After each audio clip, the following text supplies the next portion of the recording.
दुखाग्रहम त्यक्त्वा वनम गतः, और वन को चला गया, जंगल। मैं अब मर गया, अब मरने का। और जैसे ही घोर जंगल में जाकर के और बड़े देखा कि यहाँ कोई नहीं दिख रहा है, एकांत है, और पत्थर था, पत्थर में सी पड़ गई। अचानक जंगल में दूर वनपथ से एक महात्मा चले जा रहे थे, अपना भजन करते शांति से। अचानक उनकी नजर पड़ी तो वो दूर कंदराओं में वहाँ पेड़ के बीच में एक पंडित है, कोई है जो सिर पटक रहा है, सिर पटक रहा है।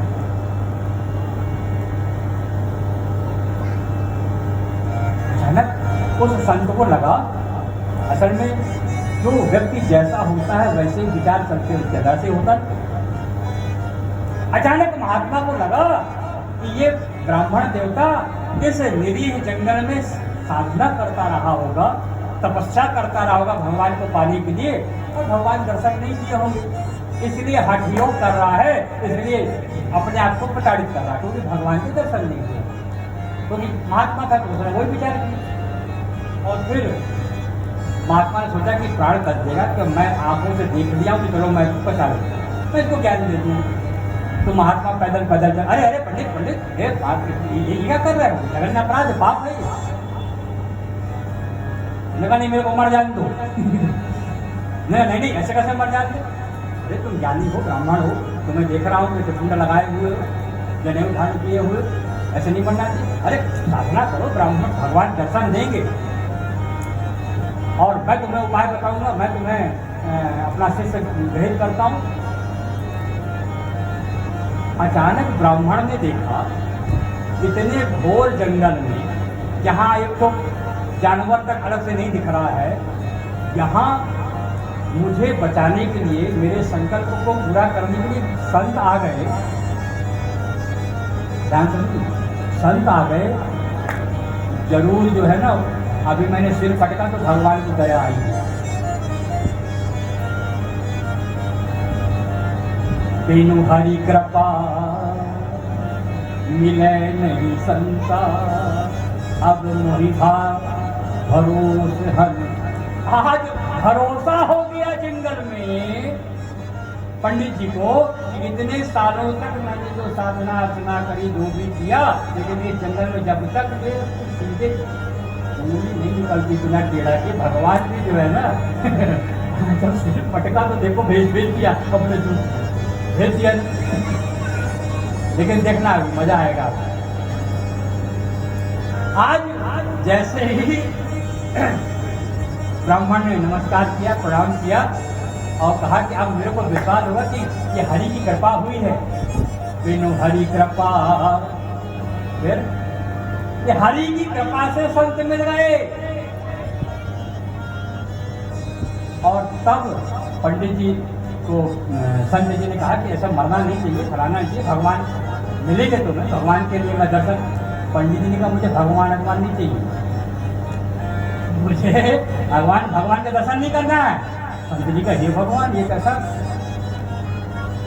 अला बला पकड़ा? बोले हाँ अला बला नहीं, पूरे होश में बोल रहा, मुझे भगवान नहीं चाहिए। फिर बोले क्या चाहिए? तो बोले मुझे तो जो है बेटा चाहिए, मेरे घर में संतान नहीं हो रही है, मैं संतानहीन हूँ, और मेरे संतानहीन होने का मेरे ऊपर इतना लांछन सब पड़ोस सब लगाते हैं कि मेरे घर के जीव जंतु पशु जिनका मैं पालन कर रहा हूँ उनके।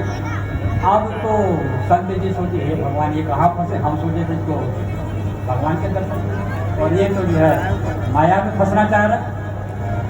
संत जी ने समझाया कि भाई देख तेरे को बड़ी कृपा है, तुम विद्वान हो, भजन करो, फिर अगला देखा जाएगा। अरे बोले मेरे अगला जन्म नहीं, आप आ गए हो तो मुझे को आशीर्वाद दो कि मेरे घर में संतान हो जाए, अब बस मेरे को कुछ नहीं तो फिर तो मैं मरूंगा। अब कई बार होता है कि घरों में जब बच्चे उधम करते हैं तो बच्चों को तुम डांटने के लिए या जोर से डरवाने के लिए, टीचर में यदि तुम खड़ी हो और तुम्हारे हाथ में गिलास है और बच्चा उधम करे तो उसको मारने के बजाय गिलास पटकते हो दूर, खन खन खन, बच्चा धड़क जाता है कि मम्मी अब ऐसे ही फूकेगी जैसे इतने गुस्से में गिलास पटकी। रूपक है। ठीक ऐसे ही आज उस संत जी ने भी इस पंडित को समझाने के लिए, डरवाने के लिए कह दिया। ऐसे ही बड़े जोर से उसके माथे को देखा और पंडित जी ने कहा कि मैं ये देख रहा हूँ कि तुम्हारे जो है एक जन्म नहीं, ये तुम बेटा बेटा रो रहे हो ना, तुम्हारे विराट में जो है ना सत्य जन्म ना करते पता। अरे तेरे घर में एक जन्म नहीं, तेरा तो 7 जन्म तक तेरे घर में बेटे नहीं होने। बढ़िया भजन कर, जाप कर, तब तक। पंडित ने सुना, पंडित जी क्या बोला, 7 जन्म तक नहीं होंगे। हाँ नहीं होंगे, थोड़े भजन कर। पंडित जी के दिमाग में कुछ और चल रहा था, उनको तो बच्चे थे। उन्होंने कहा अब तो मैं जरूर मरूंगा, अब जरूर मरूंगा, और अब जो मरूंगा ना तो पाप तेरे को पड़ेगा। साधु जी को बोला कि साधु जी अब पाप तुम्हें पड़ेगा।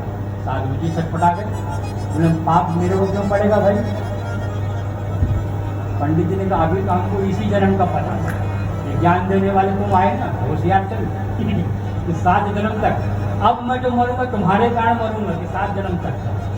अब पंडित जी महात्मा घबरा गए, बात भी सही, जब मैंने इसको मार्ग दिखाया। और तब गुरु जी ने कहा कि हे भगवान, आला बला कहाँ से पड़ी है, और भगवान का ध्यान किया कि अब जो होगा तो देखा जाएगा। और तुरंत संत जी ने अपने झोली में हाथ डाला और एक फल निकाला, और वो फल पंडित जी को दिया कि जा तू अपनी धर्म पत्नी को देना और तुझे तेरे संकल्प की प्राप्ति हो जाएगी। पंडित जी तो बढ़िया बंदे बंदे करने लगे, भाई वाह, अरे बोले यही तो चाहिए था, इतनी दिन में परेशान कर रहे। वो फल लेकर के, वो कहानी आपने सुनी है, सबसे मैं आगे बोलूँ, वो फल जाकर के पत्नी को दिया, लेकिन पत्नी है धुंधली,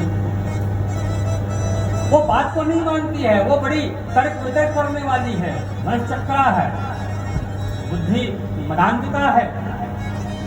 उसने साफ पंडित जी को मना कर दिया, अरे कोई फल खाने से बच्चे होते तो बच्चे बुद्धि, तुम्हारी बुद्धि सट जाएगी 60 साल में, और फिर भी चलो तुम जबरदस्ती कर रहे हो तो रख दो फ्रिज के ऊपर, मैं बाद में खा लूँ। उसने किसी तरह से उनको टालना चाहा, कुछ सहेलियाँ आ गई, फिर उसकी छोटी बहन आ गई। जो छोटी बहन थी वो धुंधली की।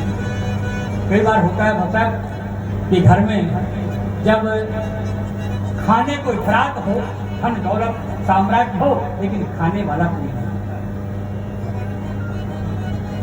संतान नहीं है। और कहीं कहीं दुर्दशा ये है कि खाने वाले तो 5-5, 10-10 हैं, लेकिन खाने के लिए नहीं, भीख मांगना पड़ रहा है।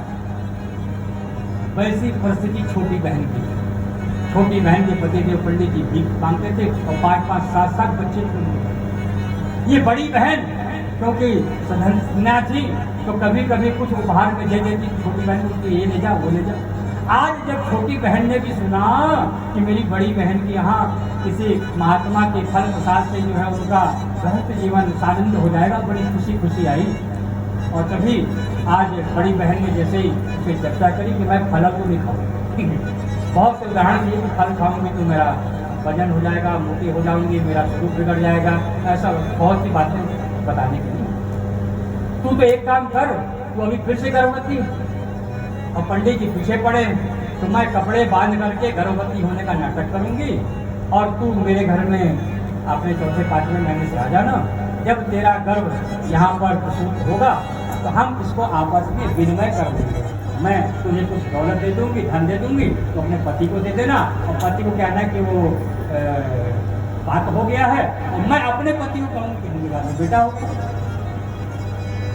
दीदी ने कहा, अरे दीदी तुम तो बड़ी होशियार हो। ये सब चीजें हो गई। अंतो बतवा वो जो फल था, वो जो महात्मा ने फल दिया था, तो दीदी ने कहा कि फल का क्या करें, किसी महात्मा ने दिया। अरे वो एक काम करें, गैया है ना अपनी, गैया को भी तो बच्चे नहीं, और गैया खैर देखा जाए प्रैक्टिकल पर परीक्षा हो जाए।